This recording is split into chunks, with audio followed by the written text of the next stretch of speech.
All right, 347. How's it going, 347? Can I get your name, age, I don't know what that was and about. did you disagree with what I had on the board? Yes, is Debbie Johnson. All right, Johnson. And I disagree what you have on the board. All right, cool. And can I get your, are you at least over 18? Oh, that is correct. All right, great. What did you disagree with? Oh, all of it. All right, great. So start with one, and then we can go from there. I mean, I'll give you that choice. What do you want to discuss? Yeah, let's just go down the line. Number one, let's start with America was never great. America never lived up to its promise and its principle of liberty and justice for all and equal opportunity for all. Your opportunities are affected by your race, your sexual orientation, your gender, etc. And it's been that way for a long time. We have made progress, and America can be great. We've shown that we can. Things like the civil rights movement and LGBTQ rights, things like that. We show that we can be great. We are a country that wants to do that, but in many cases we haven't succeeded in that yet, and in many cases we fight against doing it. So because of that, we can't be great until we achieve it. Okay, so first, every country has a hierarchy system in place, and it's impossible to have your idea put into fruition. Why is it impossible number one? I'm sorry, go ahead. I'm sorry. Because I was just about to explain, because there are a plethora of factors. Number one, there can be religion clashes. Number two, financial tier. Number three, culture meshing, which interrupts the status quo of the majority being comfortable with the optics, and then all of a sudden seeing diversity infiltrating their what they deem to be a normalized culture. So there can never be equality. Okay, so you're saying that you're saying that we can't have equality because there are people who are in the majority and there are people who are in the minority, and therefore there has to be a hierarchical system. Why does it have to be a hierarchical system? How come how come everybody just can't be equal? Even if that diversity happens, what's the problem with that? Diversity is actually better because diversity brings in different ideas, and different perspectives on how to do things is actually better for not just society but for production and innovation. If we didn't have a diverse amount of ideas, we wouldn't have the innovation that we do have.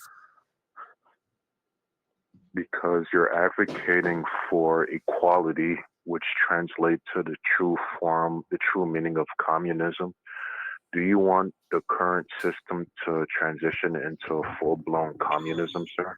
I don't care about it going to communism, because communism, the end of communism is supposed to be a stateless, moneyless society. I don't know how we get there. I'll give you that. I don't know how we get to no state. I don't know how we get to no money. I have no clue, because we still have scarcity, right? So I don't know how to get there. I'm not going to tell you that. I'm not going to be an advocate for full-blown communism, because what it advocates for is something that I'm not sure is even possible. That's number one.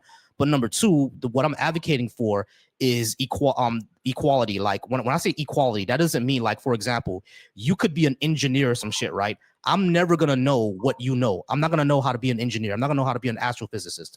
That's not the equality I'm talking about. I'm talking about if you are like a multimillionaire and I live in a working class neighborhood, our children should still have the same quality of education. It shouldn't be affected that you're a multimillionaire and I'm not. It also shouldn't be affected by our skin color. I don't want to get a job just because I'm a different skin color than you. You know what I mean? It should be based on the fact that either one of us are just better for that position. But what we see in our society now is that it is affected by your skin color. They've done multiple studies that show that your how you're treated in employment, how you're treated in real estate, even how you're treated at the doctor is affected by your skin color. That's what we should need to be eliminating. And you're saying that we can't. And I'm asking you, why not? Because there's a financial tier system which automatically warrants more privileges depending on where you fall into that system. So let me just give you scenarios. If you're in poverty, right, you have access to, more healthier foods, but since you have a limited budget, you can only obtain certain goods and services. So you're more likely to, indulge into food that are not necessarily healthier for you because of the limited budget you have, or maybe like education. You said even if it was on an equal level playing field, if you have an offspring that's enrolled in school and for whatever reason, whether it's the teaching style or they're not comfortable with a large size classroom, they might be logging behind and need extra educational service to help them propel to pass the standardized testing. If you're in a bracket where you're in financial dire situation, you might not have the resources to have that child go to after school programming. A person with those resources have the privilege to use that and allocate it to after school programming. Mm-hmm. So that puts them ahead of the curve. So innately, we Correct. just So this everything you country said is just correct. can't be Right. equal. So everything you said is correct, and you're demonstrating my point. Yeah, Am I Richard, demonstrating your you're point? demonstrating my point because yes, you are correct. People who are poor do not have the resources to have tutoring, to have after school work for their children. They don't have those resources, right? What I'm saying is that those resources shouldn't be dependent on your social economic status. After school programming, tutoring, that should just be a thing that we do in society, period. It shouldn't depend on your income. That's what I'm trying to say. But you're saying that we can't do that.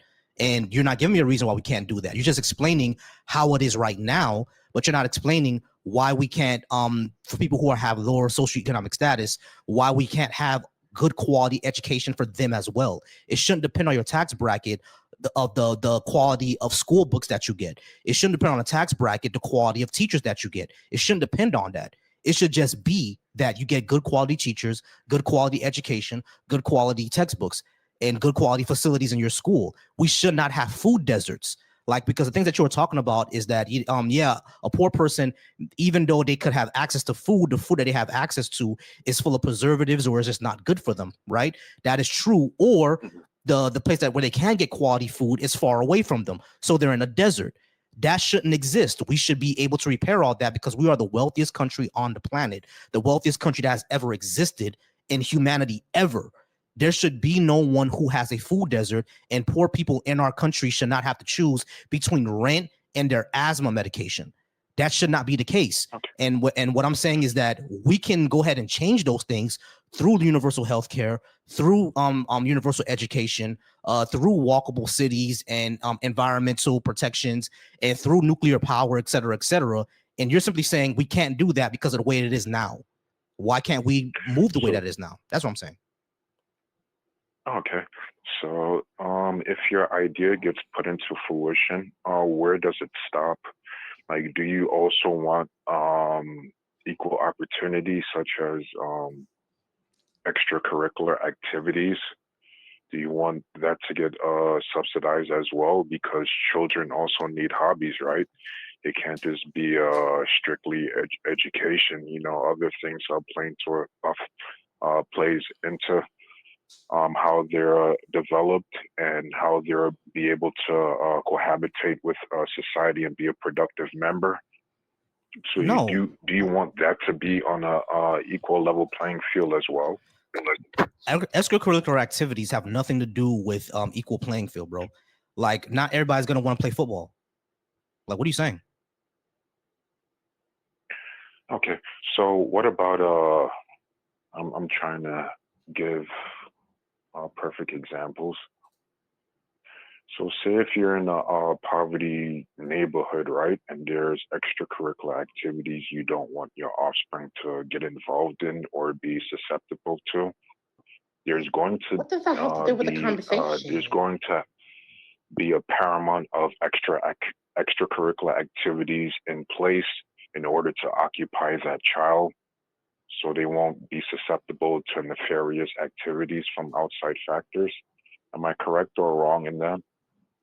Okay, so you're saying that if we're in a poor neighborhood, then there should be like programs out there so kids wouldn't go out into the street and get into like be around like nefarious people. Is that what you're saying? That those type of programs should exist?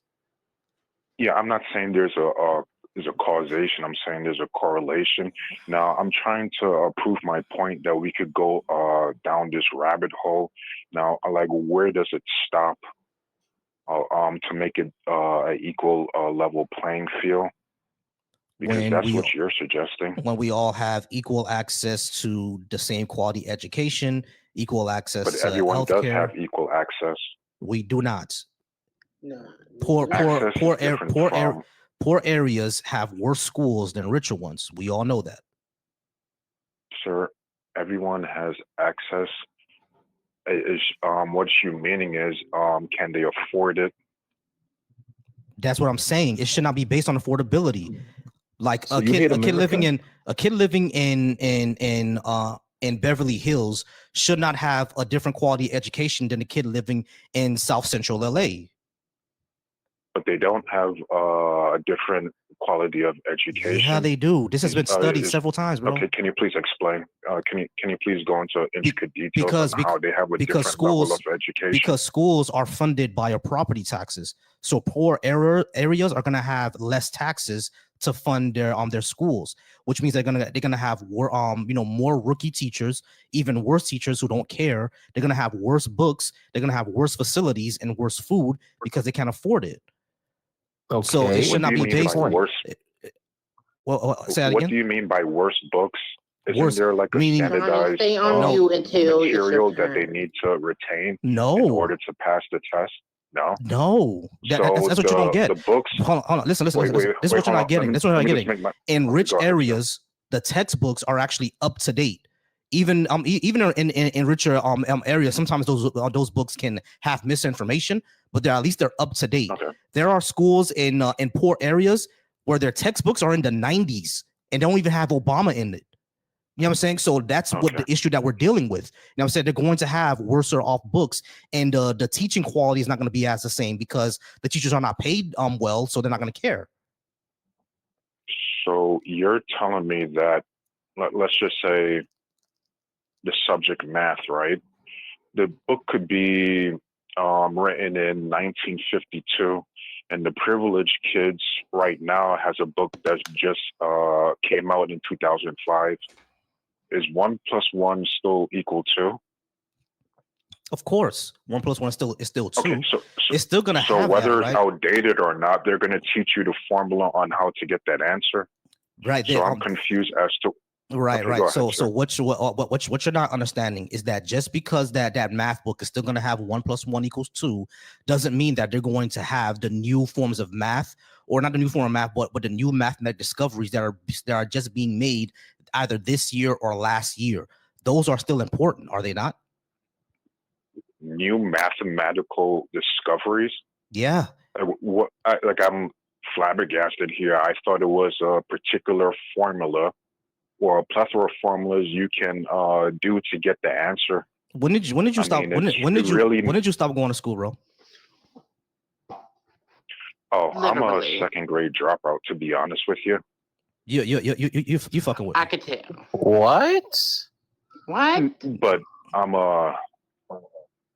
when it comes to education, I'm not up to par. Ask him when he graduated, or if he graduated. What was the discussion? I'm actually being serious. When did you graduate high school? 1970s, 1980s? I didn't graduate high school, sir.